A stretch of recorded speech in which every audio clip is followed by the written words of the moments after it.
ಚುನಾವಣೆಗೆ ಮುನ್ನ ಕಾರ್ಮಿಕರ, ರೈತರ ಹಾಗೂ ಜನರ ಪರ ಅಂತ ಅಧಿಕಾರದ ಚುಕ್ಕಾಣಿ ಹಿಡಿದ ಬಿಜೆಪಿ ಸರ್ಕಾರ ಈಗ 3 ವರ್ಗಗಳ ಪರವಾದ ಕಾನೂನುಗಳನ್ನು ತಿದ್ದುಪಡಿ ಮಾಡಲು ಹೊರಟಿದೆ ಅಂತ ಸಿಐಟಿಯು ಜಿಲ್ಲಾಧ್ಯಕ್ಷ ಕೆ ಶಂಕರ್ ಆರೋಪಿಸಿದ್ದಾರೆ.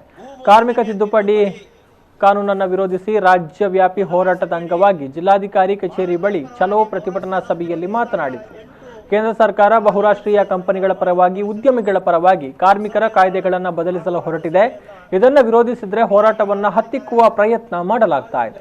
ಈ ದೇಶದ ಸಂಪತ್ತು ಜನರದ್ದು, ರಾಜಕೀಯ ಪಕ್ಷಗಳದ್ದಲ್ಲ. ಕೋವಿಡ್ ಸಂಕಷ್ಟಕ್ಕೆ ಸಿಲುಕಿ ಕಾರ್ಮಿಕರು, ರೈತರು ಸಮಸ್ಯೆಯನ್ನು ಎದುರಿಸ್ತಾ ಇರುವ ಹೊತ್ತಿನಲ್ಲಿ ಕಾರ್ಮಿಕರ ಕಾಯ್ದೆಯ ಕಾನೂನುಗಳನ್ನು ಬಲಗೊಳಿಸುವ ಬದಲು ದುರ್ಬಲಗೊಳಿಸಲಾಗ್ತಾ ಇದೆ.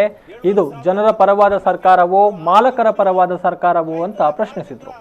ದೇಶದ ಸಂಪತ್ತನ್ನು ನಾವು ಉಳಿಸಬೇಕು, ಅದನ್ನ ಅಭಿವೃದ್ಧಿಪಡಿಸಬೇಕು. ಅದನ್ನ ಖಾಸಗೀಕರಣ ಕೊಟ್ರೆ ಈ ದೇಶದಲ್ಲಿ ಬದಲಾವಣೆ ಆಗುವುದಿಲ್ಲ. ಈ ದೇಶವನ್ನ ಲೂಟಿ ಮಾಡಲಿಕ್ಕೆ ಇವತ್ತು ಬಹುರಾಷ್ಟ್ರೀಯ ಸಂಸ್ಥೆಗಳು ಹಾಗೂ ದೊಡ್ಡ ದೊಡ್ಡ ಕಂಪನಿಗಳು ಇವತ್ತು ಶ್ರಮ ಪಡ್ತಾ ಇದ್ದಾರೆ. ಅದಕ್ಕೆ ಅವಕಾಶ ಮಾಡಿ ಕೊಡಬೇಡಿ. ರೈತರಿಗೆ ಪರವಾಗಿ ತಿದ್ದುಪಡಿ ತನ್ನಿ.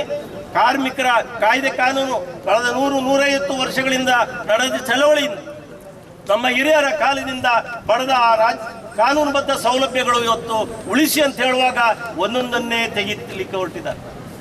ಕೊಡುವ ಬದಲು ಇಂಥ ಒಂದು ಸಾಂಕ್ರಾಮಿಕ ಕಾಯಿಲೆ ಇರುವಾಗ, ಇಂಥ ಕಷ್ಟದಲ್ಲಿ ರೈತರು, ಕಾರ್ಮಿಕರು, ಕೃಷಿ ಕೂಲಿಗಾರರು ಇರುವಾಗ ಅವರಿಗೆ ಸಿಗಬೇಕಾದ ಸೌಲಭ್ಯಗಳು, ಕಾಯ್ದೆಬದ್ಧ ಸೌಲಭ್ಯಗಳನ್ನ ಒಂದೊಂದೇ ತೆಗೆಯಲಿಕ್ಕೆ ಹೊರಟಿದ್ದಾರೆ. ಸಂದರ್ಭದಲ್ಲಿ ಸಿಐಟಿಯು ಸಂಘಟನೆಯ ಮನವಿಯನ್ನ ಅಪರ ಜಿಲ್ಲಾಧಿಕಾರಿ ಸದಾಶಿವ ಪ್ರಭು ಅವರು ಸ್ವೀಕಾರ ಮಾಡಿದರು.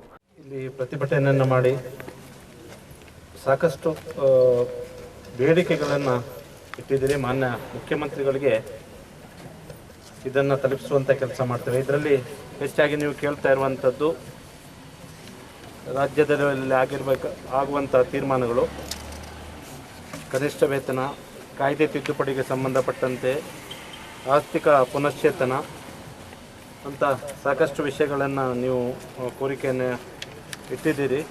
ಅದೇ ರೀತಿ ಕೋವಿಡ್-19 ನಿಯಂತ್ರಣದ ಸಂದರ್ಭದಲ್ಲಿ ಎಲ್ಲ ಸೇವೆಯಲ್ಲಿ ತೊಡಗಿರುವಂಥ ಕೋವಿಡ್ ಸೇನಾನಿಗಳಿಗೆ ಕೂಡ ಆರೋಗ್ಯ ಕ್ಷೇತ್ರವನ್ನು ಬಲಪಡಿಸುವ ನಿಟ್ಟಿನಲ್ಲಿ ಸಾಕಷ್ಟು ಅನುದಾನ ನೀಡಬೇಕಂತ ಒಂದು ಕಳಕಳಿಯ ಇದನ್ನು ಕೂಡ ಕೊಟ್ಟಿದ್ದೀರಿ.